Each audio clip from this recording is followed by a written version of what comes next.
Okay, so I'm going to show you guys how to save seeds from tomatoes. This is the way I do it. It's just a common everyday fermentation process of saving seeds, and I'm going to show you what I do to save my seeds. I usually have like a 90+% germination rate from year to year out of my older seeds, and they work great for me every year, and I don't have a problem. So we'll take you through all the basic steps of seed saving for tomatoes.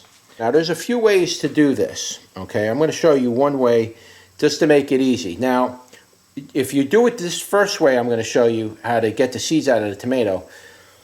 You're going to want to just throw these right into the pot to make sauce out of it. You get yourself a jar like this, and you're basically going to want to put this much water in it. You don't, if you're going to fill this whole jar up with seeds, like I do sometimes, there's years that I've gone by where a jar is this big. I've literally filled it all the way up to here with seeds. And I'm talking in one sitting, one harvest. So you're talking a lot of seeds, guys. You're talking tens of thousands of seeds. Maybe even millions at that point. Okay, that's a lot of seeds. But yes, I do get that many seeds sometimes. So what I do with this particular style of tomato, these smaller plum tomatoes, as you can see, these tomatoes are generally bi-chambered, meaning there's one chamber on one side and one chamber on the other. It's really not that difficult. You can just simply slice it like this, okay? And you're in both chambers of the tomato, and if you still don't know if you're on the rib or in the chambers, you could just give it another X, guys. It's not the end of the world, all right? So anything like that will work. But that's all you really want to do. You just simply go over to your jar, try to zoom you in a little here, and just give it a squeeze like this. All right?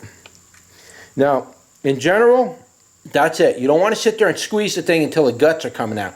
When you're squeezing several hundred tomatoes, you just want to get a first blast of seeds that come out, you're done. You want a little bit of the seeds in your sauce, guys.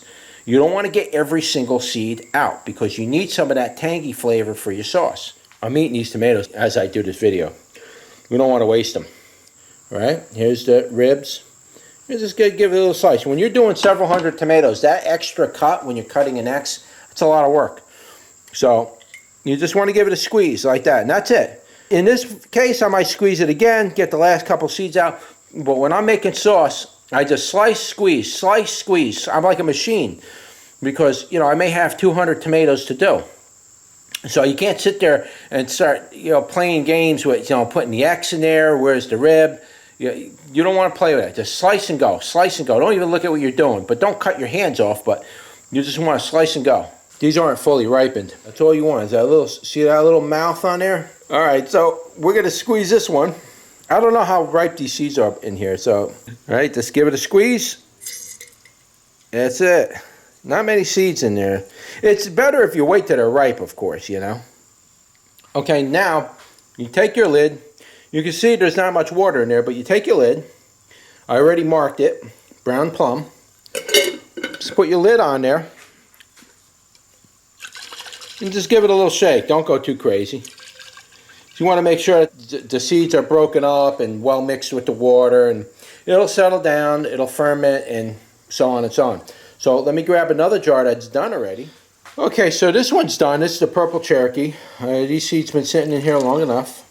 And so what I do is after it's done fermenting, this jar has probably got some pressure in it. It may not because it didn't seal 100%. But what I do generally is I just give it a little shake. It's going to leak a little bit because these jars don't seal perfectly, and that water that comes out and gets on your hands, it's going to stink because it's been fermenting. So I do that generally to break it up at first. You can't really see it. Where are you? Can't really see it, but there's seeds on the bottom. So they're done. You generally, with seeds, you don't need to let them ferment for more than 3 days. I don't recommend going more than a week. A week might start to be too long for tomato seeds, and you can waterlog those seeds and you get a lower germination rate. No, I don't recommend more than a week, but 3 days is good. I've fermented seeds for even a single day and got them broken down enough to where I was able to wash away the gooey stuff on there, and the seeds dried nicely. They didn't stick to each other, nothing.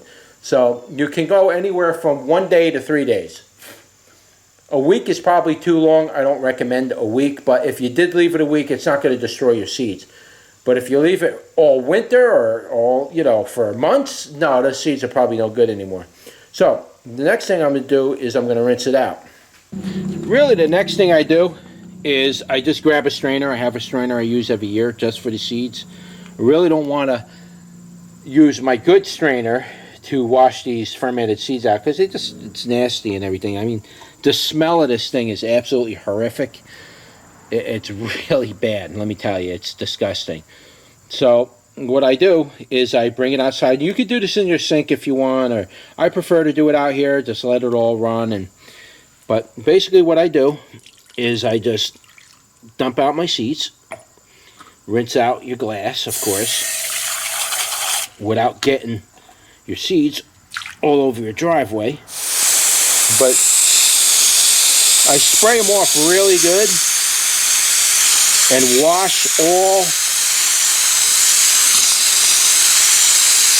the tomato material out. You want to give it a good rinse.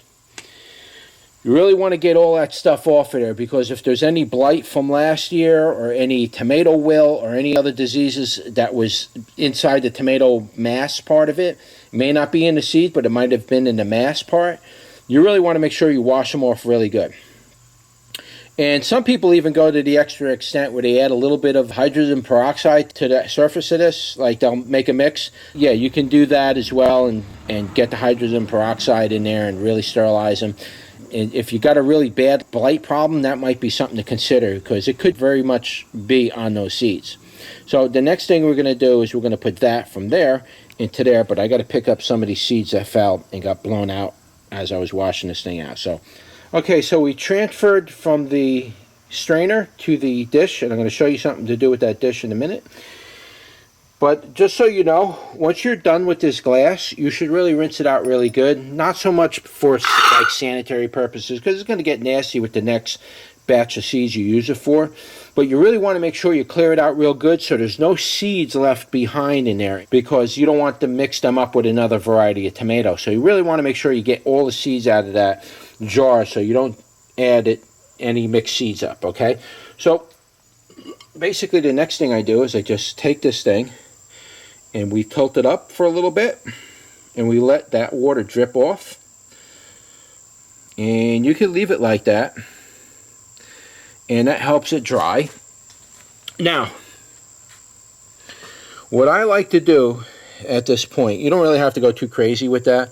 You're drying them indoors where there's no sunlight and it's just going to sit in your kitchen or something. Be real careful, because that could get moldy. Like within a day or two, bam, it's mold. So these got to dry out as fast as possible. And what I recommend is to sit them out in the sun for a little while. Hopefully it's not full midday sun you're doing it with, but like morning sun or afternoon sun or something like that. That's usually pretty good. You don't want to bake them in the sun. Though, what I will say is I have left these out for hours in baking hot sun, and I still had a good germination rate with them. So it's not going to destroy the seeds. I just think it's not really necessarily good for the seeds. It lowers their shelf life on the seeds in general. But what I do at this point is I'll just place it somewhere where it's going to get plenty of airflow, and it's also going to get sunlight. I want some kind of sunlight to hit this and sterilize those seeds a little bit, the surface of those seeds. That sunlight acts as like a UV filter. Sit your seeds out where it can get air and there's a little bit of sunlight. And then what I do is I take the sticker I use for my jar that I use to ferment, and I take that sticker and I place it on the plate that where the seeds are drying, because you will forget. Absolutely, yes, you will forget, 100% sure, what seeds they are in about 10 minutes after you walk away from it. So make sure you peel that little sticker off your jar and put it on your dish, your drying dish. Also, something very important. Once you're done drying these seeds, you want to make sure you only want to leave them in the sun for no more than an hour or so. You just want to get that moist wetness off the surface of it right away. A lot of times I'll take the seeds, instead of putting it on a plate, I'll put them on a paper plate instead of a glass plate, and kind of let them dry. But they tend to stick to the paper that way, so I don't do that. If they stick to here, I don't care. I can just scrape them with my fingers like that. They come right out. Paper, they really stick to it. Even after you bring these seeds in, you can't put them in bags, any kind of plastic bags of any kind, for a while. I recommend your seeds sit air open for at least 30 days and just slowly air dry and cure. Those seeds have to cure. That's a key word here. If you put them in the bag too early, a couple days after you dry them, they're good enough. I guarantee you, when you go to open that bag, it's going to be full of mold. It's best to let your seeds air dry for 30 days or more. Sometimes I let my seeds sit. I have a room in my house that I don't use, so all my seeds are all laid out in there. It's all locked. There's a little bit of airflow in it, and basically those seeds will sit out for 6 months. And when I get time, I go up there and I bag them up. But I normally don't like to bag my seeds up right away. I like to leave them air dry, let them sit in the atmosphere, and let them cure. It's very, very, very important, okay? You don't want to put these seeds inside of a bag right away. They have to cure. And that goes for any of your seeds, any of them. I don't care what it is. They could look like they've been out in your garden for, oh, they've been sitting out here and they're ripened for a month. I'm just going to take them. You're risking getting mold in there and other kinds of disease in there. So definitely let your seeds air dry in your house. Like through the winter is best because it gets dry in the winter.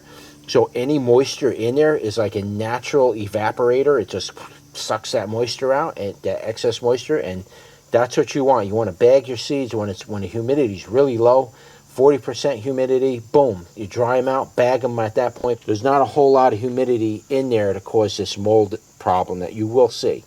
And this has happened to me. It happened to me with pepper seeds, tomato seeds, coriander. It's happened to me with a number of seeds. Certain seeds really aren't bothered by it, like carrot seeds and things like that. Generally, you don't really have a problem with that kind of stuff. But any of these kind of seeds, especially pepper seeds and tomato seeds, I don't know why, but they get moldy right away. It could just be in this area. The mold is really high up here in the mountains. It's like very heavy mold environment up here. So I have to be extra, extra, extra cautious about mold. You can see I'm tilting my plate again and see if there's any excess water. And get all those drops out of there. And within about an hour or 2 hours, this will generally start to dry up. It won't be perfectly dry, but it'll be dry enough where the main wetness of the plate is out of the way. Now, it still needs to sit and dry for about 2 or 3 days. I recommend just before you even remove it from the plate. And then at that point, unless the sun was out and hitting it directly, within an hour, you can scrape these off the plate. But on a day like today, it's not really sunny out. It's a little windy, there's a little air movement, so it will dry eventually, but it still needs to sit there for like 2 days, at least. And so I'll leave that alone. And like I told you, once you get your seeds and you remove them, they still need to sit out for another at least 30 days before you put them in a plastic bag. You can put these in a paper like envelope bag and leave it like airy, not like a paper envelope where it's flat, and you want to leave it like where it's kind of puffed up, open like, and just close it that way and let them dry. I just leave them on a plate for 30 days, and I'll have like 150 plates laid out with every seed variety. So that's kind of the way it is around here. But that's the way it has to be done. Believe me, if you do it any other way, you're going to end up with problems. You'll get a low germination rate, you'll get sickly seeds in spring, and so on and so on. And you don't want that. So, and another thing too, when you leave your plate out to go and get some air for a few hours, remember that it's out there. Because I've had many times, more than once, if I put my seeds out to dry like that and forgot about them, and next thing I know, a storm is coming, and I forgot it was out there, and a storm will come and wash it. It's not a big deal if it gets rehydrated, but it is kind of a big deal if you forgot it and then come back to it like a day later, and the rain was heavy, and it washes all your seeds out of your container. Yeah, that's a problem, because now you just lost all your seeds, because the rain droplets can be quite big and hit it and splash all the seeds out. So you don't want that. So just keep in mind, and remember that you have seeds out and they're waiting to dry, and you need to bring them indoors at least. You got to keep an eye on them while they're outdoors. You can't just, unless you got something with a roof on it and the rain ain't going to hit it, then you're okay. But if you're going to do like I do, I'm just sticking them on the end of my thing here and going to let them dry here. I got to make sure I come back out here and remember it. And it's right where you know, I'm walking in and out with my truck and my house all the time, so I'm going to see this. I'm not just not going to, it's not in an area where I'm not going to walk by possibly for a day. You know, I'm here every 3, 4, 5, 6, 7 times a day. I'm not going to miss it. So it's right where I'm going to trip on it. And that's the way I would recommend you do this with your seeds. I know it sounds a little weird and bulky, and you have to be, you really have to be, you know, on top of it, because it's a good way to lose your seeds. And like I say, I'm keeping 150 varieties of tomato seeds. I can't play games. Everything has to work systematically and effectively. I can't have like problems in between. And if I do, it just starts making this whole process very difficult. So that's just my thoughts on saving seeds. If you want to try saving seeds, that's probably the best method to do. There are other methods to saving tomato seeds. I mean, you can use the newspaper method. I used to do that very early on. My mother used to do that.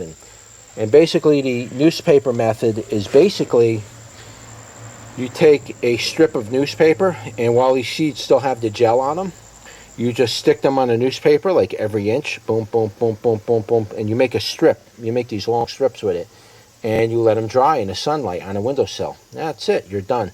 There's there's fermentation and stuff like that. It's very simple. And then you take that strip. You don't have to peel a tomato seed off the strip. You can just cut this strip, or you could do like my mother did. She'd just take the strip of newspaper and she just put it in the dirt and cover it with dirt, and that was the end of it. Next thing you know, there's all tomatoes coming up in a row, perfectly planted too. It's a great idea. I like the idea, but for me, I like to save my tomato seeds because I use these for trade, and I also sell tomato seeds and look to sell tomato seeds online eventually, and want to be able to offer these seeds. So they have to meet high standards, which means they need to be fermented, they need to be dried and cured, and maybe even lightly sprayed with hydrogen peroxide, and that's it. They're ready. You package them after 30 days, and then you can ship those seeds out. All right, so that is the way I save my seeds. And if you like this video, like, share, and subscribe, and I will see you on the next one. Take care.